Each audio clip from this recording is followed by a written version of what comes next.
Para adiyuswa, sasamunipun kita ngrepekaken kidung pasamuan kala wau sumangga pangibadah mirunggan saben dinten Jemuah adiyuswa ing Jemuah Wage 28 Maret 2020 kita lampahi ing manah kita nggadahi pengaken. Pitulungan kita punika saking Gusti ingkang akarya jagat milanipun. Siramat lan tentrem rahayu saking Allah Sang Rama lan Gusti Yesus Kristus makuwon ing panjenengan sedaya. Amin. Para adiyuswa, jejer ingkang kita rembak dados wicaksana.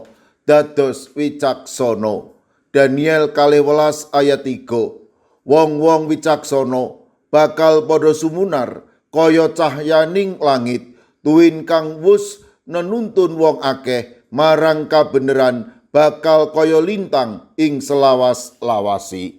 Para adiyuswa, dados wicaksana punika boten gampil. Kedah saged nyingkur diri lan amyur ing jagat kanthi sae. Wicaksana saged kagambaraken kados dene wit pari ingkang nggadahi isi. Sangsaya wicaksana, sangsaya purun andhap asor. Prasasat tiang ingkang wicaksana rumaos mboten mangertosi menapa kemawon lan kepingin sinau malih. Senadyan sampun tuwuh ing ilmu lan seserepan, utawi piyambakipun purun nampi pangertosan liyan lan kepingin sinau pangertosan punika.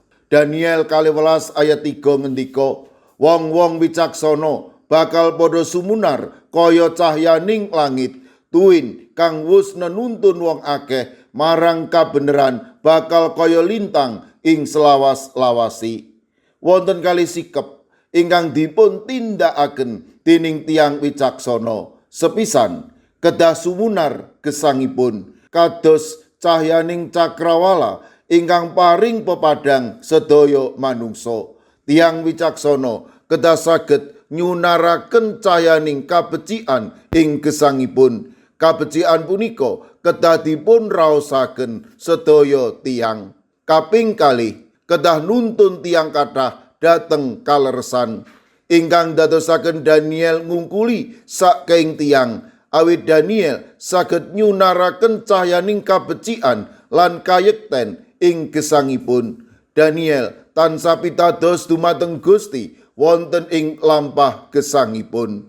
Para adiyuswa, cahyaning Sang Kristus punika tansah sumunar wonten ing gesang kita. Milanipun kita kedah dados margining pepadang ingkang nuntun tiyang kathah sangsaya tepang kalian Gusti Yesus sumbering kawilujengan. Mila sumangga kita ngupaya dados tiyang ingkang wicaksana ing saklebeting gesang kita saben dinten. Amin. Sumangga kita ndedonga. Matur nuwun Gusti, dinten punika paduka paring pepimut amrih kawula dados wicaksana ing lampah gesang kawula.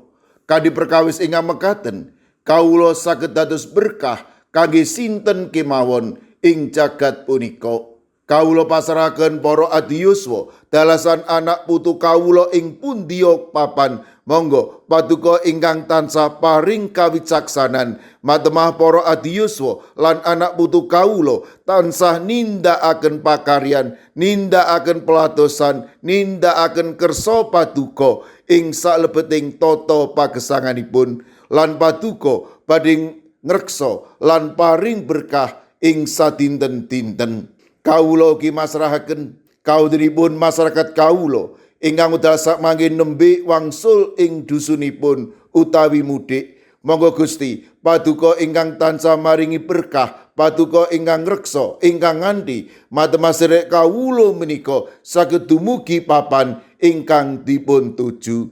Mekaten ugi masyarakat kawula ingkang nindakaken poso Ramadan, paduka ingkang nganti paduka ingkang berkahi matemah sedherek kawula menika saged wangsul dados fitrahipun inggih menika tiyang ingkang mursid, tiyang ingkang suci wonten ing ngarsa paduka. Kawula pasrahaken kawontenipun program-program adiyuswa sae ing gereja klasis wonten ing sinode. Mekaten ugi tabloid adiyuswa wasita adi paduka agem matemah sedayanipun menika saged nenuntun amrih para adiyuswa lan sinten kemawon gesang wonten ing kawicaksanan. Kawula pasrahaken pasambat pandonga kawula wonten ing asma paduka Gusti kawula Yesus Kristus ingkang paring berkah dhateng kawula. Siramat lan tentrem rahayu saking Allah Sang Rama, Sang Putra tuwin Sang Roh Suci makuwon ing panjenengan sedaya.